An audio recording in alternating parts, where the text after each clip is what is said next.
Taste Daily. Taste the Daily.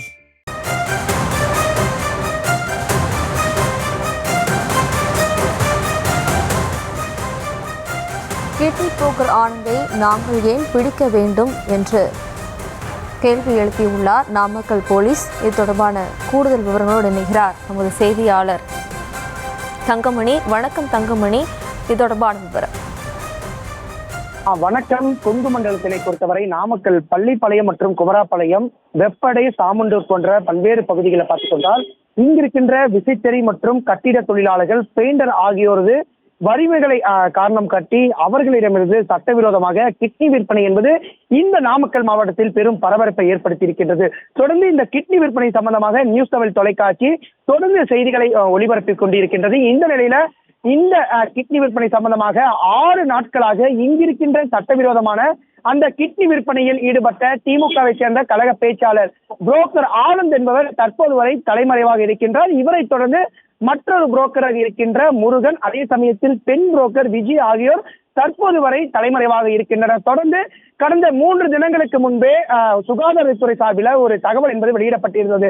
நாங்கள் நாமக்கல் மாவட்ட ஆட்சித்தலைவரின் உத்தரவின் பெயரில் இங்கிருக்கின்ற பள்ளிப்பாளையம் காவல் நிலையத்தில் அவரு ஆனந்த் மீது ஒரு புகார் என்பது கொடுத்திருக்கின்றோம். இது மேலேயும் வழக்கு பதிவு செய்யப்பட்டிருக்கின்றன ஒரு சுகாதாரத்துறை அதிகாரிகள் நம்மிடம் தெரிவித்தனர்.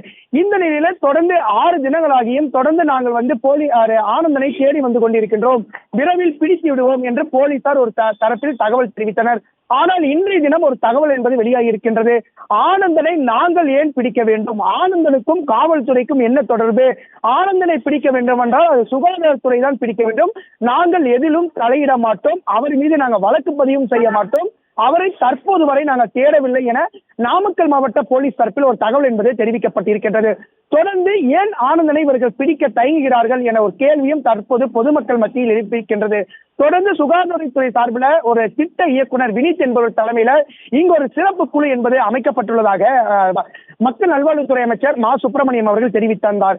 ஆனால் தற்போது வரை 6 தினங்களாகியும் காவல்துறை இதுவரை அந்த ஆனந்தன் மீதோ அல்லது புரோக்கர் முருகன் மீதும் அதே சமயத்தில் பெண் புரோக்கர் விஜயா மீதும் எவ்வித நடவடிக்கையும் எடுக்கவில்லை. அதே சமயத்தில் அவர்களை தேடவும் இல்லை, அவர்களுக்கும் எங்களுக்கும் எவ்வித தொடர்பும் இல்லை என்கின்ற ஒரு தகவல் என்பது தற்போது வெளியாகி இருக்கின்றது. தொடர்ந்து சுகாதாரத்துறை சார்பில் நாம் கேட்ட பொழுது இல்லை, அவர்கள் ஒரு சட்ட விதிப்படி எங்களிடம் சொல்கிறார்கள், நாங்கள் பிடிக்க முடியாது, எங்களிடம் நீதிமன்றம் தீர்ப்பு இருக்குது, சுகாதாரத்துறை வேறு காவல்துறை வேறு, அதற்கு முழுமையாக நீங்கள் தான் பொறுப்பேற்றுக் கொள்ள வேண்டும் என போலீஸ் தரப்புல சுகாதாரத்துறையிட்ட ஒரு தகவல் கொடுத்திருக்காங்க.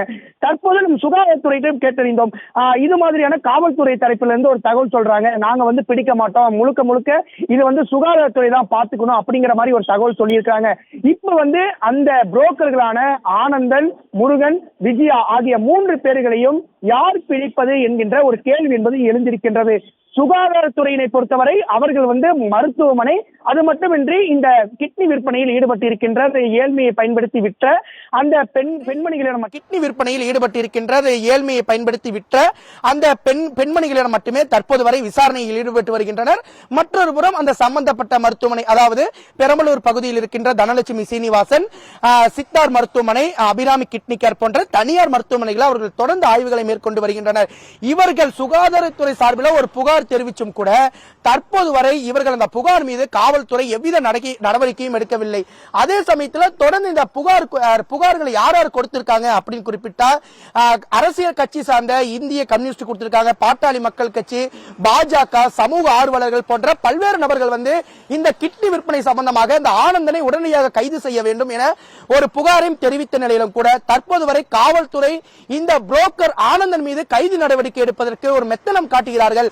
அல்லது ஆனந்தனுக்கும் இங்க இருக்கின்ற காவல்துறைக்கும் ஏதேனும் தொடர்பு இருக்கின்றதா, அல்லது இவர்கள் தெரிந்தேதான் இந்த ஆனந்தனை பிடிப்பதற்கு தாமதம் காட்டுகிறார்கள் என்கின்ற ஒரு கேள்வியும் தற்போது எழுந்திருக்கின்றது. தொடர்ந்து 6 தினங்கள் ஆகின்றது. 6 தினங்களிலும் எவ்வித நடவடிக்கையும் போலீசார் எடுக்கவில்லை. அதே பட்சத்தில் நம்ம கூட கடந்த 3 தினங்களுக்கு முன்னாடி ஆனந்தன் அதே பகுதி அன்னை சத்யாநகர் பகுதிக்கு செல்கின்ற ஒரு சிசிடிவி காட்சி என்பதும் கூட வெளியிடப்பட்டிருக்கின்றது. அவ்விடத்தில் இருந்து சுகாதாரத்துறைக்கு நம்ம ஒரு தகவல் கொடுக்கிறோம், ஆனந்தன் இவ்விடத்தில் தான் இருக்கின்றார், உடனடியாக நீங்க பிடித்துக் கொள்ளலாம் என்கின்ற ஒரு தகவல் நம்மிடத்திலிருந்து அவர்கள் சொல்றோம். அவங்க அப்பொழுதே இங்க இருக்கின்ற நாமக்கல் மாவட்ட சுகாதாரத்துறை இணை இயக்குனர் ஜேடி ராஜ்மோகன் என்பவர் வந்து உடனடியாக பள்ளிப்பாளையம் காவல் நிலையத்திற்கு தகவல் கொடுக்கிறார். இது மாதிரி சம்பந்தப்பட்ட புரோக்கர் ஆனந்தன் அன்னை சத்யா நகர் பகுதியில் இருக்கிறாரு, நீங்க உடனடியா போய் அவரை பிடிங்க அப்படின்னு இரவு 8:30 மணி அளவில் அவருக்கு தகவல் தராங்க. ஆனா அந்த தகவலின் அடிப்படையிலும் கூட இங்கிருக்கின்ற பள்ளிப்பாளையம் போலீசார் ஆனந்தனை அன்று இரவே பிடித்திருந்தால் தற்போது இந்த கிட்னி விற்பனை பின்னணியில் எந்தெந்த மருத்துவமனை இருந்திருக்கும், அதே சமயத்தில் எத்தனை பேர் கிட்னியை விற்பனை செய்திருக்காங்க என ஒரு முழுமையான தகவல் இடம்பெற்றிருக்கும். சுகாதாரத்துறை கூட முன்வந்து விசாரணையை மேற்கொண்டு வரும் நிலையில தற்போது வரை இந்த பள்ளிப்பாளையம் காவல்துறையும் சரி, நாமக்கல் மாவட்ட காவல்துறையும் சரி, தற்போது வரை இந்த ஆனந்த் மீதோ அல்லது மீதி இருக்கின்ற அந்த புரோக்கர்கள் மீதோ இதுவரைக்கும் நடவடிக்கை எடுக்கப்படவில்லை. தொடர்ந்து இவர்களை தலைமறைவாகவே இருக்கும் பட்சத்தில் தொடர்ந்து செய்திகள் ஒளிபரப்பு கொண்டிருக்கும் பொழுது தொடர்ந்து அடுத்தடுத்த புரோக்கர்களும் அதே சமயத்தில் கிட்னி விற்பனை செய்த அந்த பொதுமக்களும் தொடர்ந்து தலைமறைவாகி கொண்டிருக்கின்றனர். வருவாய்த்துறை சார்பிலும் கூட கிட்னி விற்பனை செய்த மக்கள் தாராளமாக முன்வரலாம், எங்களிடம் புகார் அளிக்கலாம், அதே சமயத்தில் அந்த புகார்கள் ரகசியம் காக்கப்படும் என்று மட்டும்தான் சொல்கிறார்கள் தவிர நாங்கள் ஆனந்தனை பிடிக்கின்றோம், நாங்கள் ஆனந்தனை கைது செய்கின்றோம், மேலும் இது மாதிரியான காவல்துறை தரப்பிலிருந்து விசாரணைகளை மேற்கொள்கிறோம் என்ற ஒரு தகவலும் காவல்துறை தரப்பிலிருந்து தெரிவிக்கப்படவில்லை. அப்படி என்றால் காவல்துறையே சட்டவிரோத கிட்னி விற்பனைக்கு உடன் போகின்றதா அல்லது வேறு ஏதேனும் பின்னணி காரணங்கள் இருக்கின்றதா, அரசியல் காரணங்கள் இருக்கின்றதா என தற்போது இங்கிருக்கின்ற பகுதி பொதுமக்களும் சமூக ஆர்வலர்களும் அவர்கள் மத்தியில் அந்த அதிர்ச்சி என்பது இருக்கின்றது. உடனடியாக காவல்துறை முற்றிலுமாக களத்தில் இறங்கி உடனடியாக இந்த ஆனந்தனை பிடிக்க வேண்டும். ஆனந்தன் இப்பகுதியில் தான் இருக்கிறார், இல்லை என்றால் திருச்சியில் இருக்கின்றார், திருப்பூரில் இருக்கின்றார், இதை தாண்டி அவர் வேறு எங்கும் சென்றிருக்க மாட்டார், உடனடியாக அவரை பிடித்து விடுங்கள் என்று பொதுமக்களும் கூறுகிறார்கள். ஆனால் தற்போது வரை காவல்துறையினர் எந்த ஒரு நடவடிக்கையும் எடுக்கவில்லை. உடனடியாக காவல்துறை ஆனந்தனை மற்றும் அது மட்டுமின்றி புரோக்கர்கள் மீது உடனடியாக கைது நடவடிக்கை எடுக்க வேண்டும் என்பது இந்த பகுதி சமூக ஆர்வலர்களின் கோரிக்கையாக உள்ளது.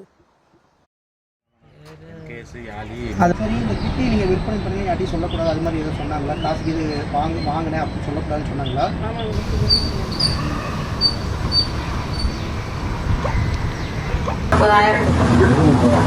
வெறும் 30 வருஷம் முன்னாடி. விவரங்களுக்கு நன்றி தங்கமணி. Taste the Daily.